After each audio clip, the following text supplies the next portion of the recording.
നമുക്ക് intraday market insight ഒന്ന് നോക്കിയാലോ. അതുപോലെ നാളത്തേക്കുള്ള വാച്ച് ലിസ്റ്റും കൂടി. നമ്മൾ ഇന്ന് നോക്കുന്ന ഇൻട്രാഡേ ടൂള് തലേ ദിവസം തന്നെ ഒരുപാട് അനാലിസിസ് ഒക്കെ ചെയ്യാതെ ഡെയിലി രാവിലെ ഇൻസ്റ്റിറ്റ്യൂഷണൽ ആക്ടിവിറ്റി ട്രാക്ക് ചെയ്ത് സ്ട്രോങ് സ്റ്റോക്കുകൾ കാണിച്ചു തരുന്ന ഒരു ടൂളാണ്. ബിഗ് പ്ലേയേഴ്സിന്റെ ആക്ടിവിറ്റി ട്രാക്ക് ചെയ്യുന്നതുകൊണ്ട് തന്നെ നമുക്കിത് ചില സമയത്ത് അടുത്ത ദിവസങ്ങളിലേക്ക് കൂടി ട്രേഡ് എടുക്കുന്നതിന് സാധ്യമാവാറുണ്ട്. അത് എങ്ങനെയാണെന്ന് നമുക്ക് സ്ക്രീനിൽ നോക്കാം. ഈ സ്കാനറിൽ ഒരു സെന്റിമെന്റ്സ് ആദ്യം തന്നെ മനസ്സിലാക്കാം. അതിനുശേഷം താഴോട്ട് വരികയാണെങ്കിൽ ഏറ്റവും വലിയ മൂവുകൾ തന്ന സ്റ്റോക്കുകളാണ് ഈ കാണുന്നത്.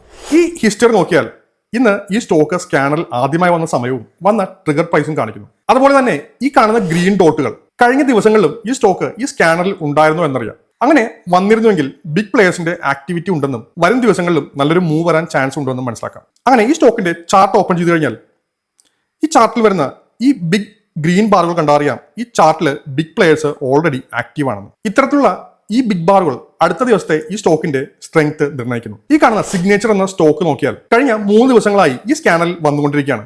ചാർട്ടിൽ നോക്കിയാൽ നമുക്കത് മനസ്സിലാവും ഇത് ഓൾറെഡി നല്ലൊരു മൂവ് വന്നു കഴിഞ്ഞു. ഞാൻ ഗ്രീൻ ഡോട്ട് പറഞ്ഞ പോലെ ഈ ന്യൂ എന്ന് പറഞ്ഞു വന്നത് ആദ്യമായി വന്ന സ്റ്റോക്കുകളുമാണ്. നിങ്ങൾക്ക് ഇത്തരത്തിലുള്ള സ്റ്റോക്കുകൾ വാച്ച് ലിസ്റ്റിലേക്ക് ആഡ് ചെയ്ത് നോക്കാം. ഇതുപോലെ ഡെയിലി ഷോർട്ട് ആയിട്ടുള്ള ഇൻട്രാഡേ മാർക്കറ്റ് ഇൻസൈറ്റും അതുപോലെ നാളത്തേക്കുള്ള വാച്ച് ലിസ്റ്റിന്റെ സ്റ്റോക്കുകളും ആവശ്യമാണെങ്കിൽ ഈ പേജ് ഫോളോ ചെയ്യുക.